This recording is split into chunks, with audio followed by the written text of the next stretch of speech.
This is WWE superstar Drew McIntyre, and you're listening to the WWE Podcast. The champ is the one that everybody wants, me. Becky Lynch is going to WrestleMania. Claymore!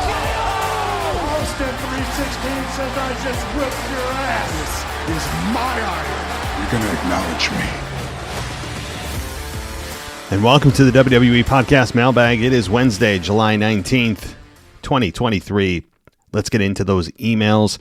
If you want to join us on the email portion of the show, you can email us at mailbag@wwepodcast.com. And as patrons of the show, you guys get priority. So let's dive into those patron emails. And again, if you want to join patrons and you want to get an ad-free experience and priority placement, patreon.com/WWE Podcast. All right. Let's start with Frank. And Frank says, this is Frank again going to start off with The Rock and his possible return to face Roman. I think he needs to show up on SmackDown, cut a promo with Roman face to face, and then demand a match at WrestleMania for the head of the table. Second, okay, so before we get to your second point, I have no problem with them announcing the match now and building to WrestleMania. They can easily fill 6-8 months, whatever it is, till WrestleMania. They could easily do that. Even if the title's not on the line, which I have been a very big advocate of it not being on the line, they could easily fill this. Now, your stipulation is who's the head of the table. Well, what does that mean? What do you win, right? If a title's not on the line and it's just Pride, I guess you could brand that Pride as head of the table. Who's the true head of the table? Again, what does that actually result in? I don't know. I mean, what does that mean? You know what I mean? I don't hate it. I get it, because you could use that narrative as The Rock's the true head of the table. He hasn't spoken yet, and he's an elder, and you know, you could absolutely use that, but it's like, what does that manifest itself as? So, all right. Second, I feel Raquel Rodriguez needs to face Rhea for the title. I feel the Street Profits are going to join a new generation of Hurt Business. Yeah, I never talked about that with the Hurt Business and Bobby Lashley. He kind of came out of nowhere. I figured he'd be the next opponent for Roman Reigns, but not yet, I guess. So it seems as if they could be the Hurt Business 2.0, something like that. I mean, maybe not exactly that name, but that's probably where they're going, is a faction, a babyface faction, I would imagine, to oppose Roman and Solo, or, you know, whatever. I don't know. But yeah, that is an interesting dynamic. I know they teased for a while the Hurt Business getting back together. That went nowhere. And now it seems as if Bobby's going to take Angelo Dawkins and Montez Ford under his wing, I guess. So we'll see where that goes. All we did was see them get in a limo and leave. So, I mean, I'm interested, no doubt about it. All righty. Let's thank you, Frank. Let's get to our next email. And who's up next? We've got Darren.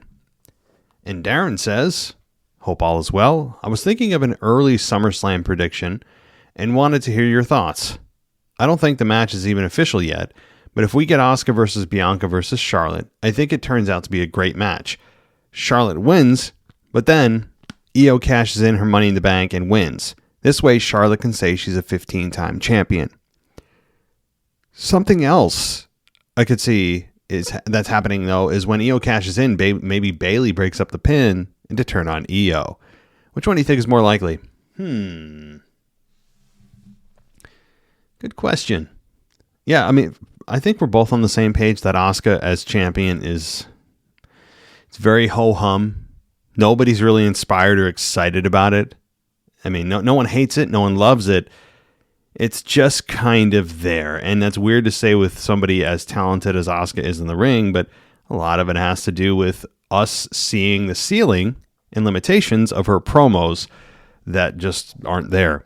And so when you can't connect with a character and you know what that ceiling is, your level of emotional investment decreases. That said, Asuka losing, no one's going to really care too much.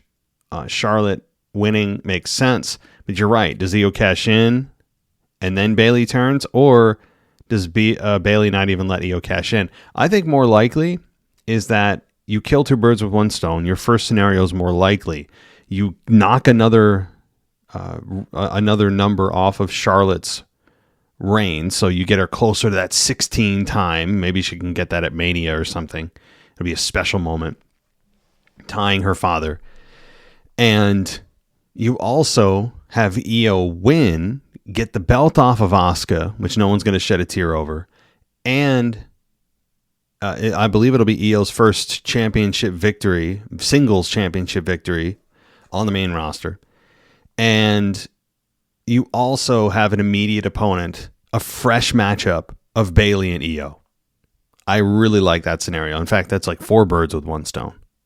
Instead of having Bayley stop her, I think Bayley would look at it as, I think I can beat Io, keep your friends close and your enemies closer kind of deal, and that I'd have a better shot of beating Io than I would Charlotte. I'm going to let Io cash in, help her win, and then turn on her. Yes, there's like 4 birds with one stone. Thanks, Darren. Great question, and I really like that scenario. All right, let's go. DJ Kuzmo. He says, hello, AEW and WWE podcast world. It's DJ Kuzmo. He's back at it again. And still, our WWE Women's Champion, a.k.a. the SmackDown Women's Champion, the Empress of Tomorrow, Asuka. Boy, I got to say, that's just a matter of time. Just a matter of time whether SummerSlam or Payback that Asuka finally loses the title to either Bianca or Charlotte. It's funny how we're saying finally. She just won it. You know what I mean? And people are like, oh, finally. I mean, she just got it. So, but that's how we all feel. It's just kind of right? So you said that creative is really stretching this storyline with these women. Hopefully this Friday we finally get the triple threat announced. The potential triple threat for this year's SummerSlam reminds me of the triple threat, including Asuka, Rhea, and Charlotte from that WrestleMania Backlash 2021 for the Raw Women's Championship. Seriously, WrestleMania Backlash? Oh man, those were the days. Yeah, I wouldn't have remembered that if you didn't just tell me that, DJ. And WrestleMania Backlash, yeah, stop the pain, right? As far as adding WrestleMania to any other pay-per-view other than WrestleMania is, it's nonsense. But anyway, Rhea pinned Asuka via the Riptide to retain the championship. What about the other triple threat of Nikki versus Rhea versus Charlotte at SummerSlam 21 when Nikki was a transitional champion, but then got pinned by Charlotte to win back the Raw Women's Championship? Anyway, I had to refer back to those matches to say this. My early prediction here for this proposed women's triple threat at SummerSlam, where I see that Asuka gets pinned by Bianca. Bianca then feuds with Charlotte for 2 more PLEs, and then probably Io cashes in title opportunity because Asuka, to no fault of her own, is just a transitional champion and is oddly placed in this proposed triple threat, even though she's the current champion. Yeah, it's weird to say, right? Like that Asuka is a transitional champion. Like Asuka is a transitional champion, but she is. She's not a destination. I mean, let's be honest. And maybe, just maybe, for most of y'all that wanted it so badly, a possible Bianca heel turn at or after SummerSlam. Fingers crossed. Yes, fingers crossed for sure. One more thing to add. Interesting to see what's next for what seems to be a new faction brewing with Bobby Lashley, Montez, and Angelo. And if this group will include the free agents of MVP and Omos, and maybe include Bianca Belair. Anyways, DJ Kuzmo signing off. Yeah, it's funny you mentioned that, and I didn't think about bringing Omos and MVP into the group, but if they want to make kind of a super group, they could do it. I would advise against not too many members, but Omos is doing nothing. MVP is a great mouthpiece, and having him be the center mouthpiece for that group, sign me up, man. I mean, let's go. Everyone in that group needs it. Like, everyone in that group needs each other. Bobby isn't doing anything right now. Omos isn't doing anything right now. The Street Profits have been on a slide for like the last year and a half. And MVP is a great talker. Everyone needs everyone. Let's go. That's what I say. All right. We'll get to your mailbag shortly, or your Veer Mahan report shortly, DJ. Let's go to Diego from Honduras, Central America.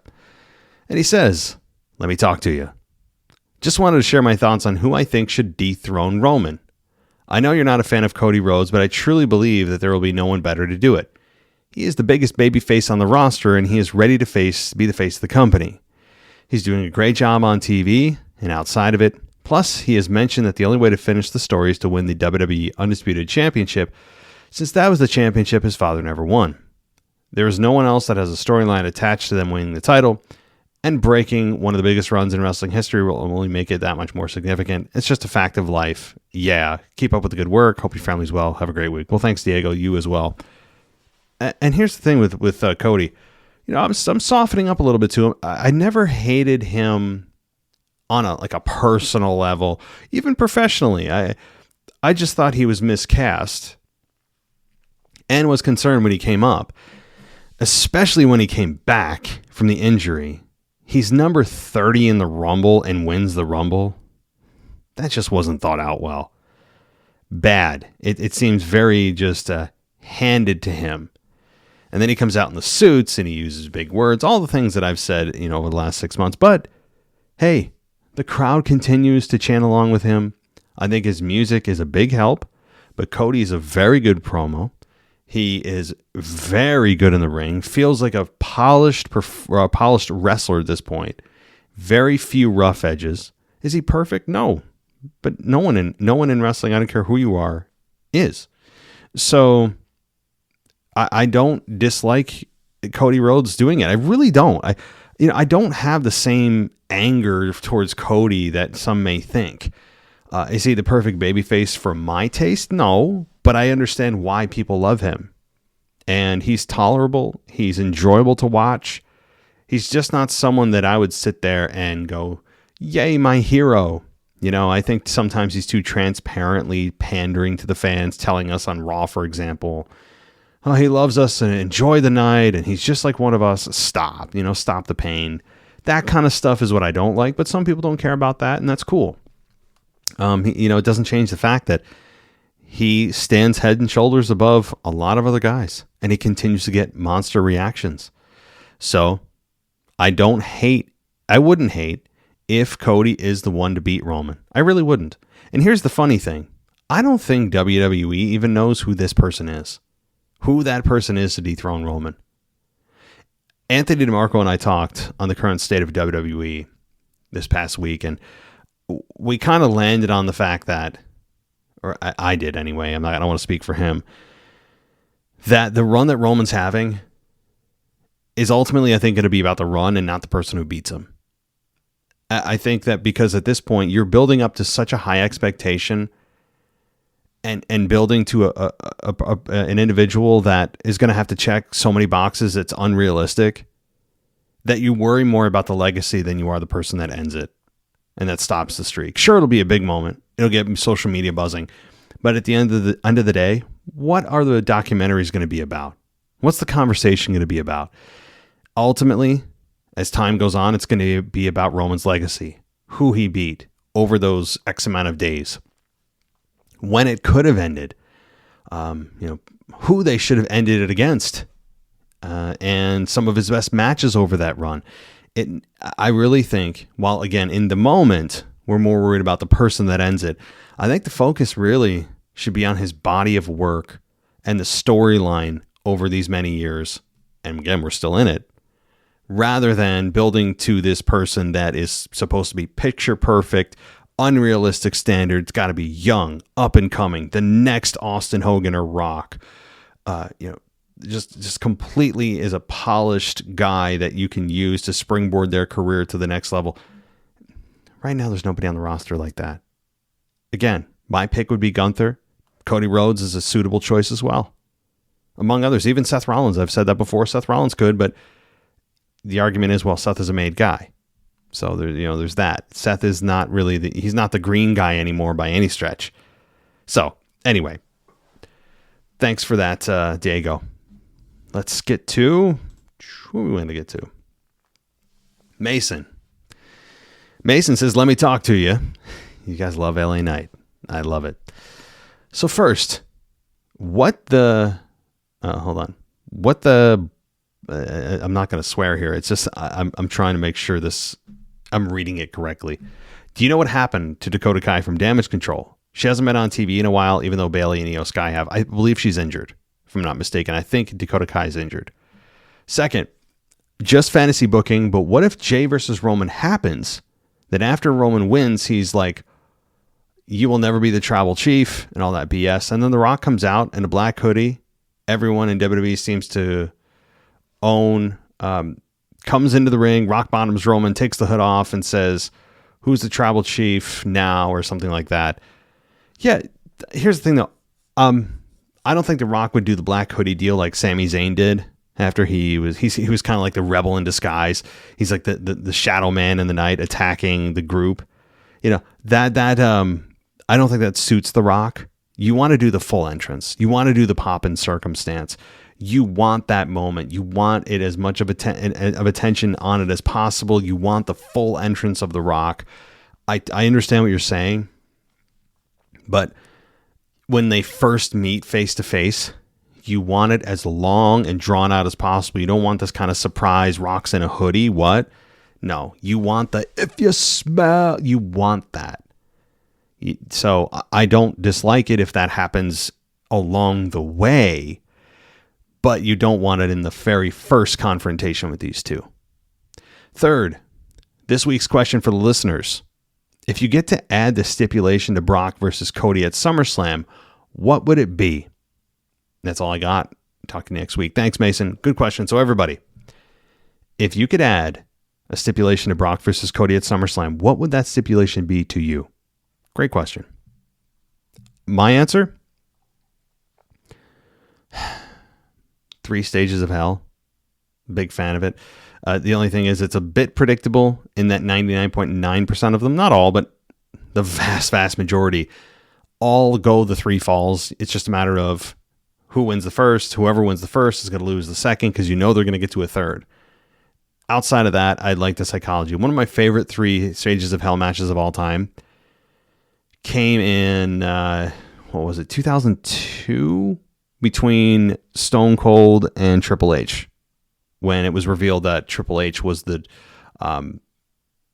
he wasn't the driver, but he co-conspirated with Rikishi to run down Austin at Survivor Series the prior year. By the way, I think that was 3 Stages of Hell in 2001. I think it was 2001, before the 2-man power trip. All right, cool. Let's go. Let's get to Luke. And he says, hey, WWE Podcast. This is Luke from Raleigh. A couple things for this week. Number 1, it's like Triple H and Creative read my email last week. Bobby Lashley looks to be maybe on the way back. I'm excited about his potential partnership with the Street Profits. If the 3 of them team up, who would you like to see join them? Any factions you'd want to see them feud with? If they go this route, I hope it eventually turns Montez into the single star many of us think he can be. So, I mean, I kind of already answered this because of a previous suggestion of MVP and Omos as kind of making this a super group, an unstoppable. I mean, if that happens, I mean, I don't know who to have them oppose. Again, here's the problem. The bloodline is fractured in a big way. A big way. It's only Roman and Solo left. Paul Heyman's useless. So, with Jay and Jimmy supposedly going their separate way after SummerSlam, and Roman and Solo going their own way, the bloodline is a 2-man group right now. And if they're a heel group and you have a babyface that significantly outnumbers the heels, it doesn't make sense. Yeah, I don't know. I'd say Imperium, but they're on Raw. This is an interesting conundrum.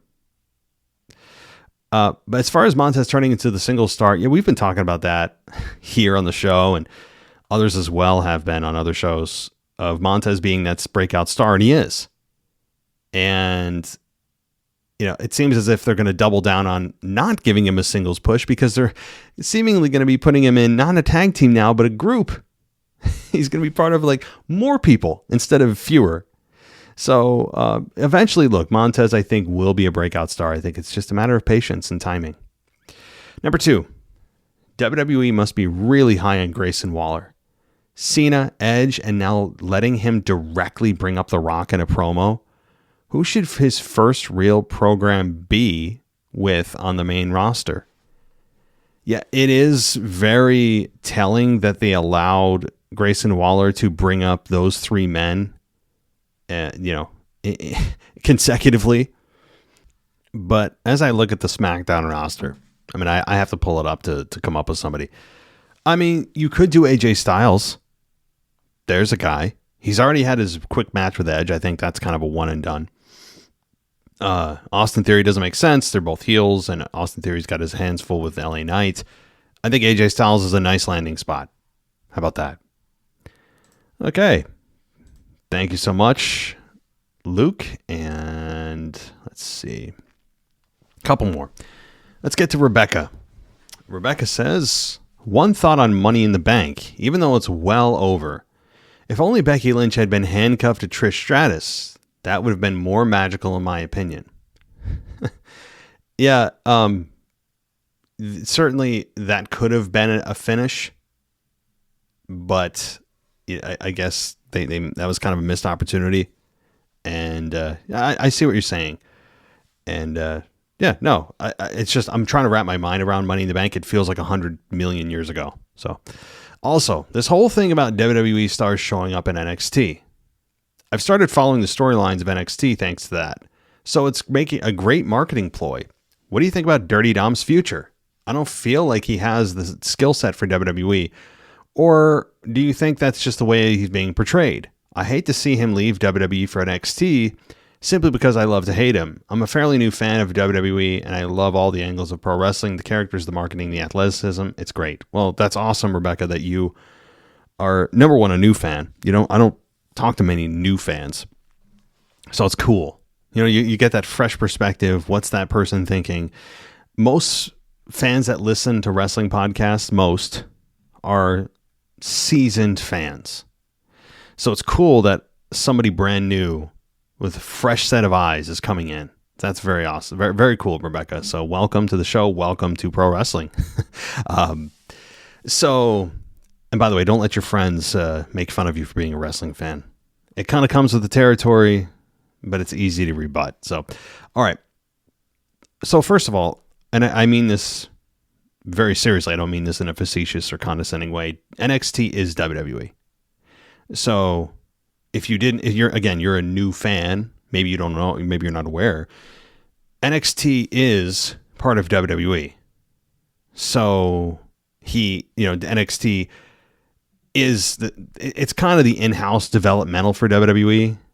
They look at it often as kind of the third brand, although it hasn't been really respected in that way. It's been very much a one-way street when it comes to NXT being the feeding grounds for the quote-unquote main roster. But sometimes you see people come back and make an impact. Finn Balor did it. Baron Corbin's done it. The Judgment Day now have done it. Kevin Owens did it. So when they go back, it feels special. So for Dom to do this, and by the way, winning the NXT North American title from Wes Lee, I love it. I put this on Twitter. I just love it. I think, follow me on Twitter, by the way, at the WWE Podcast. So,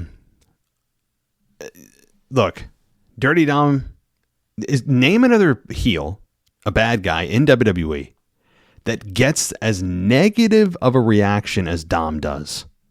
I can't. Dom is the biggest heel in the company. People won't even let him speak. So I'm very high on Dom's future. And I really believe that they Would have loved to have put a world title on him or a U.S. title on him. But right now, or an Intercontinental in his case because he's on Raw, but everything is tied up somewhere else right now. Nothing's aligning with Dom being able to do that. The World Heavyweight Championship with Seth, it doesn't work yet. So they had to go back to NXT. It creates a buzz on NXT, you're right.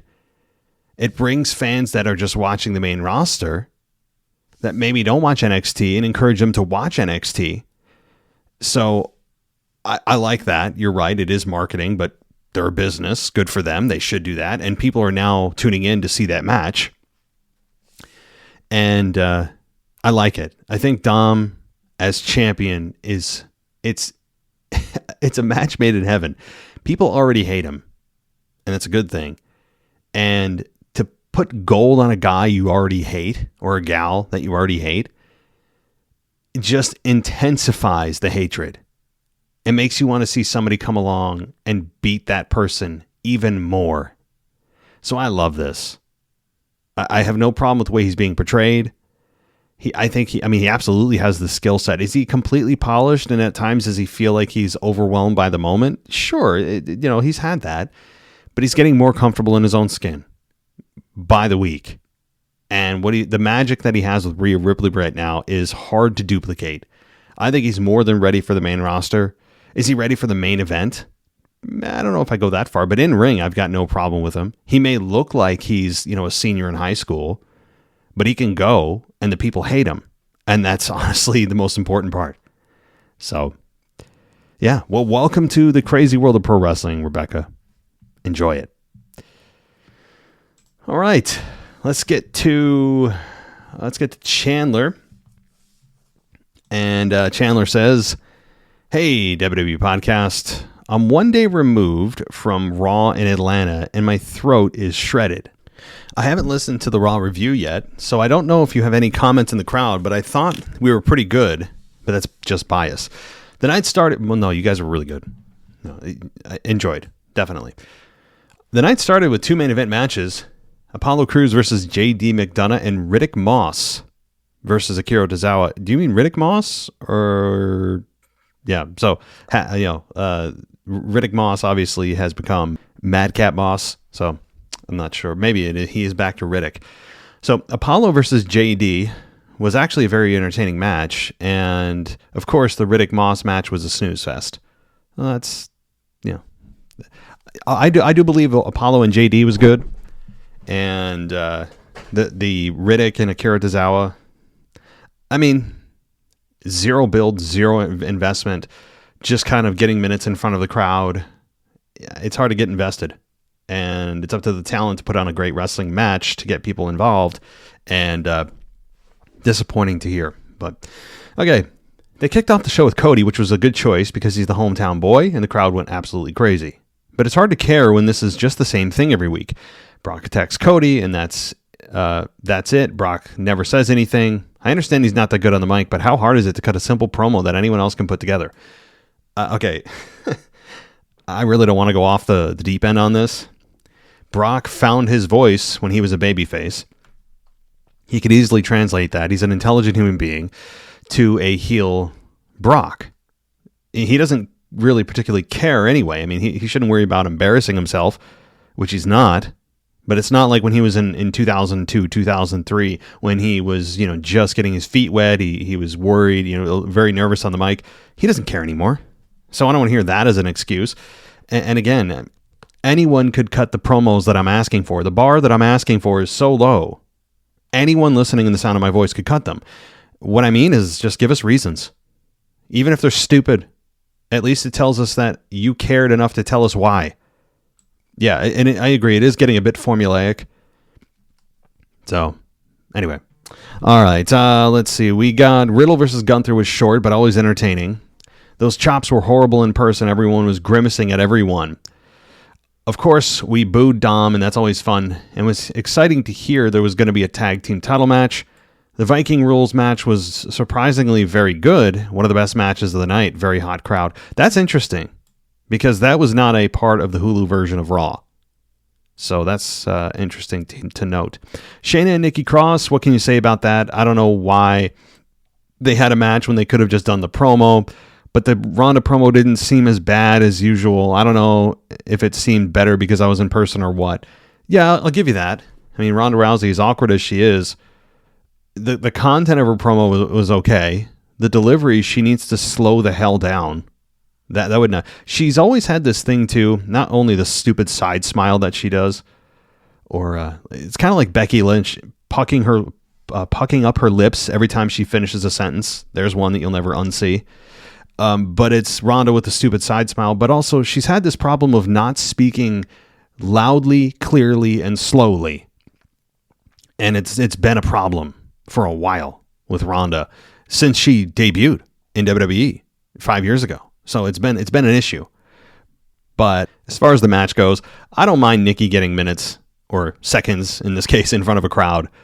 Also, it was just to establish Nikki, or rather Shayna, as a badass, that she can beat someone in seconds with her submission. That's what it was. That's the purpose of it. Shinsuke versus Bronson was okay. I was in my seat and it felt like I was about to fall asleep until Ciampa came out. The tag title match was by far the match of the night. Very hot throughout the whole match. It just sucks they didn't have Rollins come out till the end. Yeah, that was a bit surprising too, but I would agree with the match itself being the match of the night. I almost forgot about the women's tag title match. The end was kind of sloppy to me and the crowd was dead at the end, but still cool to see a title change. Yeah, I mean, it always feels, even if it's as insignificant as the women's tag titles, which is just what it is, does feel cool when you're there to see a title change. So, cool. Thanks, Chandler. Glad you enjoyed Raw in Atlanta. So, let's see here. Let's go. Where am I going? Going to, I'm not sure who, Tommy. Here we go, Tommy. Tommy says, this is my first time to the mailbag. I love the shows. It seems like The Miz falls back to his goofy, serial loser character in hosting Miz TV before, or TV being his niche. Yeah, that's been my thing. Everyone was so excited and overjoyed that The Miz showed some serious kind of promo with Ciampa, and then he's back to being bullied by Becky Lynch and being just the butt of every joke.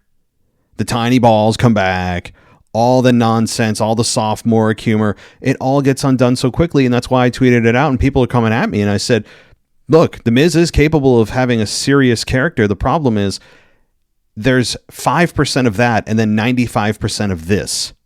That's a problem. If you're looking for a serious run from The Miz, I just cannot take him seriously.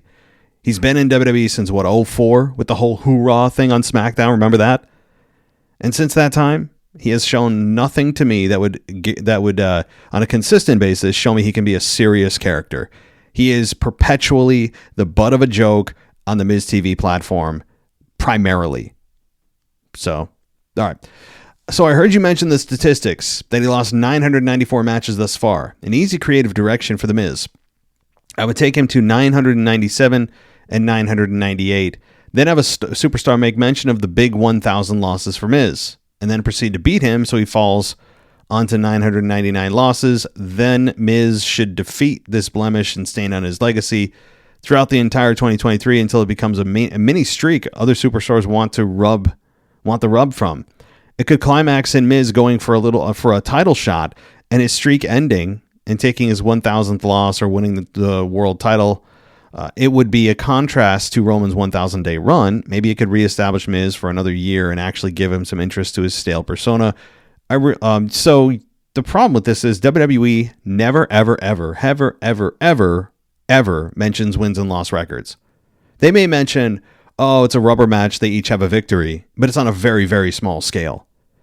They almost never mention total wins and losses. I don't think I've ever heard that in my 25 years of watching wrestling.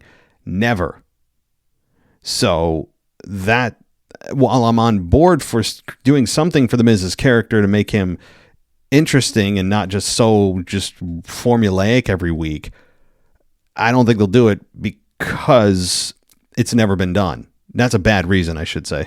Something that's never been done actually should be done. But given the precedent that they've sent, it almost never happens. If ever, I've never heard it. I really hope WWE can find creative for LA Knight. He's my favorite on the roster. He has that edge and feel of nostalgic lineage to the Attitude Era. Keep up the awesome work, Tommy. P.S. I'm not a Miz fan. So I do think that they are figuring out what to do with LA Knight. They are going to place him in the United States title picture, presumably having him win. Although I made a case as to why they should actually not have him win the U.S. title. I still think they will. And have him live there for a while until it's time for him to move to the next level. Whenever that is. Now, what's that next level? Could he be the one to actually beat Roman? Let's see how the U.S. title run goes first. Let's see if the crowd reactions sustain or increase. That is, I think, what WWE is looking for. They're looking to make sure this isn't just a fad, I think. And I don't think it is with LA Knight. The love for LA Knight is, I feel, genuine. It's not a Fandango. Remember him when everyone was doing the Fandango dance one night after WrestleMania and at WrestleMania? And then after that, the crowd didn't do it at all, and no one cared about Fandango or Fandango. Remember that? So I think that they're looking for sustainability from the crowd, which ultimately is the reason he's in the position he's in right now. So I think that he's going to live in the U.S. title picture for a while until WWE has the stage set for him to move to that next level. And he is. He's a walking nostalgia. He's the embodiment of nostalgia, I think, which is why a lot of fans are gravitating to him. And he just feels different than everyone else. The way he speaks is just, his promos are really, I think, what has done it for him. His promos, and of course, his look. His in-ring, I mean, it's no one's talking about his in-ring ability. That's not good or bad. It's just not what has gravitated fans to him. So, good stuff. Thanks, Tommy. Alrighty, let's continue. Let's get to, I think, one more. I think this is it. So I say that's it, but I might have one more. I lie so much on this show. So this is from, let me get the name. I don't open these guys until you're with me on the show live. I don't have a name, so maybe we'll find out throughout the show or throughout this email. So this is from a random listener, and it's a new fan perspective. So this person says, I'll assume it's a he. So for a long time, I didn't follow wrestling, with it not being easily accessible when I was growing up. But since Money in the Bank came to the UK, I thought I would check it out. Before the last match I watched was Royal Rumble 2000, which for some strange reason was not a pay-per-view in the UK and was on normal TV, despite no other wrestling shows being on normal TV. I believe that's when The Rock. Didn't The Rock win, but he actually lost when Big Show and him went over at the exact same time, and it actually ended up being The Rock who won, even though video footage proved he didn't. Something like that, I believe. So now I've been hooked, watching the main event or main shows every week since Money in the Bank. But there are a few things that people don't seem to talk about, so I wondered if these were just new fan things coming in or well-established ground that people don't need to talk about anymore. The first is I don't understand the hype around LA Knight. Nothing I've seen from him in the past couple of weeks seems to give me any understanding of why he is a fan favorite, and he has just been as bland as Ricochet. So it's fun to hear from fans that are just watching and going, and I'd agree. If I just popped in, I go, what's the big deal? This has been a long time coming for LA Knight. This goes back several months when he was in the Pitch Black match. You look that up with Bray Wyatt 6 months ago, maybe more. And he cut great promos against Bray. He was buried against Bray Wyatt in just a few minutes.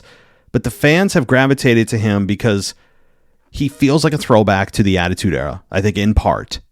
I don't care if people say he's a ripoff of Austin or The Rock. I don't really care. The fact is he's over. To me, that wouldn't be a knock on him. It's working, so who the hell cares? You know, like, people think that's a knock. He's a ripoff. Even if he was a direct ripoff, who the hell cares if it works? You know what I mean? So, but I think that's in part. He feels different. His music is also a little different. He's older. He's not a young guy. So he feels like he's kind of a more mature, polished wrestler. He's not this like bright-eyed young buck that's coming up, no pun intended. I can't sometimes describe it. This is the difficult part of that X Factor. That's the best way I can describe it.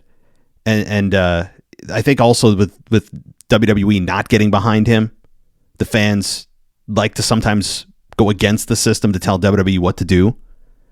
And sometimes by not pushing somebody, the fans will want somebody to be pushed. So I think there's a little bit of that. It's a multitude of things. That's the best I can describe it. So let's see. Speaking of bland, Ronda Rousey and Shayna Baszler are so bland. I keep confusing which one is which. But at least this makes them feuding over which one is the knockoff of a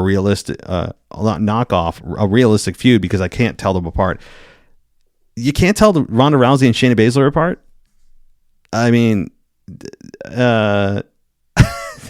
they are quite different looking. Their styles may be similar in the ring, kind of. Their promos have been about who's the knockoff. I'll give you that. There hasn't been a whole lot of substance other than just, I'm the reason you're here. And Shayna's like, I'm a better Ronda Rousey than you are. And that's pretty much been it. That's been the crux of the whole thing. But as far as which one is which, I mean, there's a lot of physical differences. Just pull up a side-by-side of Ronda and Shayna, and you'll very quickly realize they are nowhere near the same person. Okay, for the complete opposite of the spectrum, Shinsuke has become a quick favorite of mine with an obvious in-ring personality and a dramatic flair to want to see more of him. But he hasn't won a single match since Money in the Bank, despite being featured heavily. Is this kind of a losing streak normal, and what do you expect to see big things from him at all? I don't expect to see big things from him. He's a guy that has been at the top of the mountain. He was in the main event of WrestleMania several years ago. Believe it or not, he won the Royal Rumble several years ago. Don't put me on the spot of which Rumble. So like 7-8 years ago, something around that. And since that time, he's been Intercontinental Champion. He's been kind of an in-house enhancement talent. He's been a heel. He's been a babyface. He's just kind of sitting in the mid-card. He is the definition of mid-card right now. Occasionally will bump up to upper mid-card, but never main event, at least anymore. He can absolutely perform at that level, but I think just like Asuka, on the women's side of things, he's limited by promo. His inability to cut a promo that can connect with fans because of a language barrier is the barrier, I think, a big one. So I don't expect big things. He may float in and out of the U.S. title picture, but I don't think he's ever going to be a world champion ever again. It's just not. I just don't think it's in the cards for him. But I see why you're gravitated to him, and also his entrance music is pretty intoxicating. So, all right, let's see. Finally, I would say with no uncertainty that the highlight of WWE for me personally is Rhea Ripley in the Judgment Day. Her and Dom have such great ring presence. I just want to see more of them. I don't understand why Dom went back to NXT when he is signed to Raw, but I will watch any Judgment Day site or story at this point. They have been a highlight. There's no doubt about it. I wouldn't touch Dom or Rhea or anybody in that group right now. I know that there's eventually going to be a split between Finn and Damian Priest. There'll be a program there, maybe sooner than later. But right now, I like the way that they are presently constituted. I like especially the core of that group, obviously, is Rhea Ripley and Dom. And they're the heart of that group. And I think he went to NXT. I know he's drafted to Raw, but here's the thing. The draft didn't include NXT. So NXT is kind of a no man's land. So I'll give them that. While I'm all about them making sure they adhere to the draft rules, which they never do, at least you can say NXT wasn't part of the draft, therefore anybody can kind of float in and out. I'll accept that. And also NXT is a place that Dom can win a championship from, where every championship he's on or could target right now doesn't make sense storyline wise. As good as Dom is as a heel, and he arguably is the top heel in the company, every title that he could win is locked up, and right now the timing is just not right for Dom. So if they go to NXT and give him a championship there. So I will say this. If we had a babyface champion on SmackDown, we might have balanced it out with Dominic being world champion on Raw. But Roman Reigns affects all. And that run, you needed to have a counter babyface on Raw to balance things out. All right, let's see. With them holding 2 titles and Money in the Bank for a third, what do you think of the chances of them are trying to do a clean sweep with holding a title? What I would love to see is some kind of story between Rhea, Liv, and Raquel, where Rhea goes after Raquel, promising that if she joins Judgment Day and follows her rules, she can hold the tag team championship, something she can never do with Liv. splitting apart that team and transitioning Raquel into a heel, that seems to be enough history between the three of them to make a good storyline, even if it doesn't last very long. I also want to say thanks for the podcast. It made wrestling come alive for me and helps me to understand what's going on as a newbie, even if I don't know who half the roster is or the history in between them. Yeah, the thing is, man, you you got quite the big gap here. I mean, you got 23 years plus of catch up to do. So, like, the last thing you knew was The Rock won the Rumble. That's it. That's insane. But kind of cool. You've missed wrestling almost as much as I've been watching it my entire life. That's pretty crazy. So yeah, you got a lot of catch up, but I'll do my best. As far as your transition of Raquel to a heel, I can't agree more about that. I mean, Raquel is not easily likable. She cannot stop smiling. It's like the smile is tattooed on her face. It's obnoxious. I don't like her flexing, in her entrance. She's just kind of got an annoying flair about her when she cuts her promos. In the ring, she's fine. She's very good in the ring, and she's a very physically imposing woman. Cool. But she belongs a heel. That's just enough said there. And do I think that Damien's going to capture the world title? Not right now. You can't. Here's the thing. With Roman Reigns on SmackDown for 3+ years being champion, and Seth winning that World Heavyweight Championship, about 2 months ago, you can't have a heel champion on Raw, because the whole idea of the World Championship was to quiet people who were losing their minds, and I did at times too, of Roman never defending that championship. We've had a heel champion for 3 years. Raw hasn't had a champion didn't have a champion from WrestleMania 38 to 39, a full year without a world title on Raw, all that stuff. And so I agree of what they did. You had to make a babyface champion on Raw. So if you give it to a heel, well, then you're kind of defeating the purpose of balancing out Roman. Now the question becomes, Seth can't carry that forever. And if Roman holds the belt for another year, do you think Seth's going to hold it for another year? So it becomes kind of a balancing act. How long does Seth hold it to make fans feel better before a heel champion takes it from him and doesn't defend it as regularly as Seth does? He's not a fighting champion and all that nonsense that I can't stand the fighting champion stuff, which it really defeats the whole purpose for me of being a smart babyface and also respecting the title. But I've already gone down that road before. So anyway, cool. Thanks, buddy. I think your name is Freeman. I'll go with that. Freeman from the UK, I think. I could be wrong. Alrighty, cool. So let's check. I might have one more email floating around here. I might. I don't think I do, so I lie. That means it's time for the all-important voicemails, and we're going to start off, of course, with the Veer Mahan Report. Get yourself ready. Here we go. Podcast world. This is DJ Kuzma back at it again on your Mailbag show. Record to live on a Wednesday morning. But before we get to the Veer Mahan Report, we got breaking news.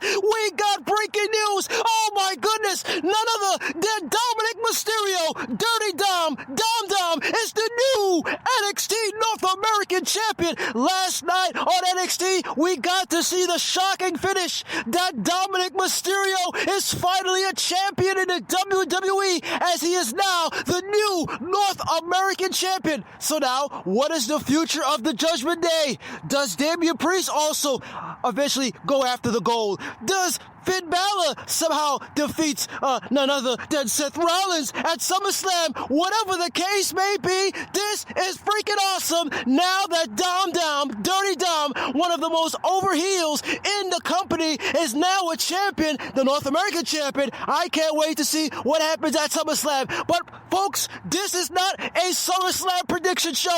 This is not even an NXT review show, because let's get to your favorite show to come on every single week on the Mailbag. And I'm talking about the Veer Mahan Report. Now, the Veer Mahan Report took place this past Monday night on Monday Night Raw, live from Atlanta, Georgia. But we did not get an appearance of my guy, Veer Mahan. We did not get an appearance of Sangha, and we did not get an appearance of the modern-day Maharaja Jinder Mahal. But we did get some interesting hints. We did get some teasers on their Instagram. And, of course, my guy, Veer Mahan, says, fear. The anticipation hashtag in this year, and he posted this 2 days ago, and with almost the same picture on Jinder Mahal's Instagram. He says, tag team championships with the upside down hourglasses. Is this a hint of the future of the tag team championships going into the hands of my guys in this year? There's only one way to find out, and I can't wait to see the day when they will become the new tag team champions, or Undisputed, Raw, SmackDown, whatever the case may be. But I'm excited. I'm excited for Dirty Dom and the Judgment Day. I'm excited right now for the end this year. But with that being said, this is your guy, DJ Kuzmo. Have a blessed week. Be kind to one another. Stay with my friends, and peace. Alrighty, DJ, thank you so much. And I'm getting excited too for the end this year. Honestly, I am, and I don't mean that as just being, kind of hee ha ha. I really am. They have done a great job. They, meaning WWE and Veer and Sangha and Jinder, of the execution part and the planning part of not too much, kind of under the radar, but reminding you every now and then they're still looming in the shadows. The video promos that they've done have been short, but very effective. Jinder has really found his place as the mouthpiece, but can also take a bump at the same time kind of manager. That's the perfect combo. And I think you're right that they are going to be targeting Kevin and Sami shortly after or at SummerSlam. I've said this for weeks now. I think that's their target. I really do. Now, does that mean that they're going to win? I don't know. I mean, why not? Kevin and Sami have been champion for over 100 days now, the problem is every streak right now feels diminished when you put it up against Roman Reigns's. So we would be like, wow, 100 days as champion. If this was like, prior to Roman's run, we'd be like, whoa, that's a lot of time. Or, Gunther's run as Intercontinental Champion. We would be just marveling at it. But everything you kind of compare naturally to Roman's run, and you're going, oh, well, that's only 100 days. Roman's at 1,000, So inadvertently, it's one of the side effects of Roman's run, not on purpose. It's just the way it's going right now, and the way that it's one of the negative side effects. Not a massive one, but one that nonetheless is happening, is that Roman's run really kind of devalues or diminishes the run of everyone else, because his is so much further ahead. But yeah, you're right. As far as the end of year goes, absolutely are possible to win. And your point about Dom I made earlier, I'm very excited about this. I mean, he is the right guy to be a champion. He's the perfect guy to hold gold right now. And if we didn't have a champion, if Roman wasn't champion on SmackDown, we had a babyface champion, I would advocate for Dom to be world champion. Absolutely. So cool. Thank you so much, DJ. Let's keep rolling. Hey, it's Kyle from Baltimore. So I just had this thought just now today where I was thinking, like, what are they going to do for SummerSlam with Seth Rollins and who his next opponent is going to be? I'm thinking maybe a triple threat match between Damian Priest, Finn Balor, and Seth Rollins. Be very similar like what they did in 2015 in the Royal Rumble between Cena, Lesnar, and Rollins, while Rollins at the time was still Mr. Money in the Bank. You have Damian Priest as Mr. Money in the Bank, and they could do that match for SummerSlam, and that could also tease even more deception in the coming weeks on Raw if that match ends up being official.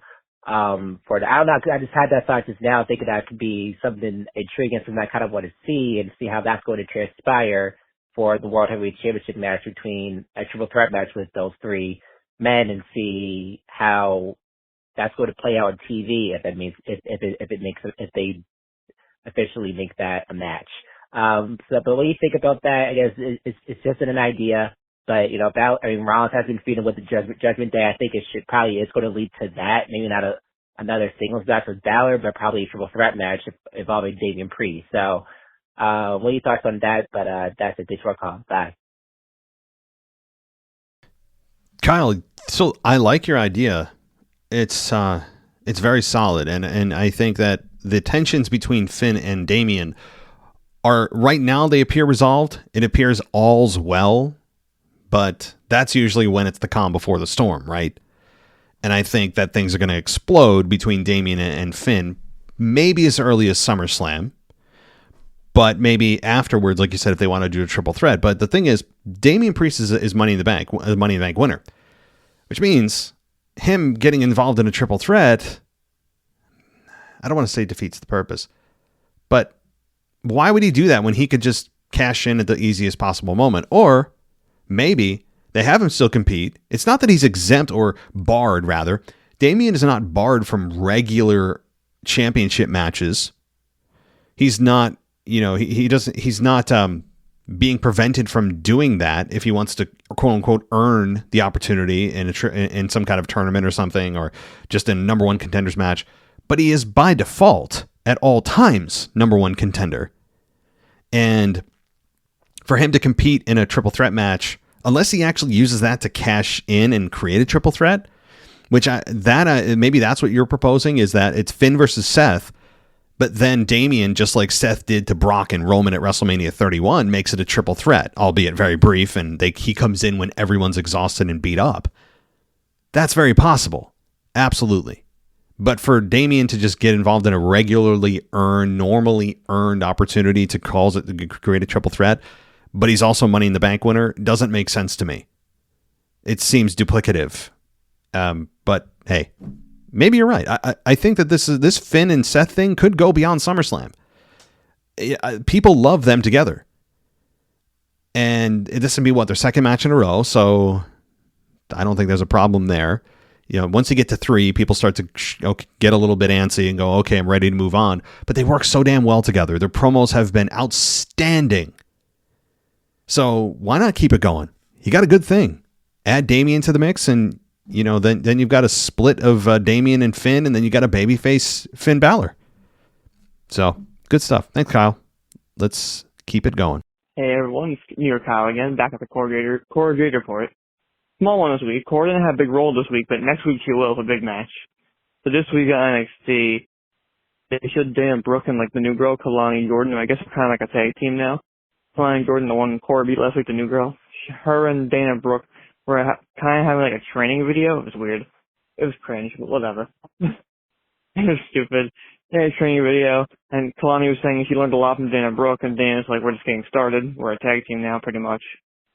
And then it showed Cora Jade watching that video backstage. And she kind of just they think they're better than me. And she got all angry and just smashed her metal candlestick that her signature weapon, her Triple H sledgehammer. She just hit it against the locker room locker and got mad and walked away. A heel thing. A classic heel thing. Anyway, then she, then she walked away, and then next week she's having a rematch of Dana Brooke from Gold Rush Week 1, the special. But this time next week, her and Dana Brooke are having a kendo stick match, because Cora's got her kendo stick, so that's going to be fun. Anyway, that's pretty much it for this week's Corrugator Report. I have one more thing I want to say. This week was a short report, so I have one more thing I want to say. I have a prediction for LA Knight's future. I think they're going to build up him and Grayson Waller. LA Knight's going to win the U.S. title from Austin Theory at SummerSlam. He's going to hold till December, lose the U.S. title to Grayson Waller in December, win the Royal Rumble, and maybe fight Seth at Mania for the World Heavyweight title. Or if Damian Priest cashes in by then and wins it, he fights Damian Priest and wins it from Damian Priest at Mania, LA Knight. Anyway, yeah, that's my prediction for LA Knight. Yeah. Anyway, that's it for this week. See you guys next time. Alrighty, thanks so much for the Cora Jade report, Kyle. Good to hear from you. Hope you're not at work getting in trouble. You seem to always be at work when you call, but that didn't sound like you were. So anyway, let's talk. First of all, Cora Jade, I'm keeping up with her because you were telling me what's going on. And I would imagine most listening to this are only knowing what's going on with Cora Jade simply because you're telling us, and that's good. I think, and they may bring some people to NXT to watch her instead of just hearing your reports. So that's good stuff. As far as your plan with LA Knight, eventually dropping it to Grayson Waller. I mean, look, Grayson Waller is at the top of his game right now. Somebody in WWE really loves him. Really loves him. He's mentioning The Rock by name in a promo this week on TV. He did the whole thing with John Cena. He worked with Edge. So there's a lot happening here with Grayson Waller. It's not out of the question to believe he could beat LA Knight. Again, we're 3 steps ahead. LA Knight Still hasn't even got an opportunity at the U.S. title, much less won it, much less dropping it to Grayson Waller. We're getting ahead of ourselves, but it's fun to fantasy book a little bit.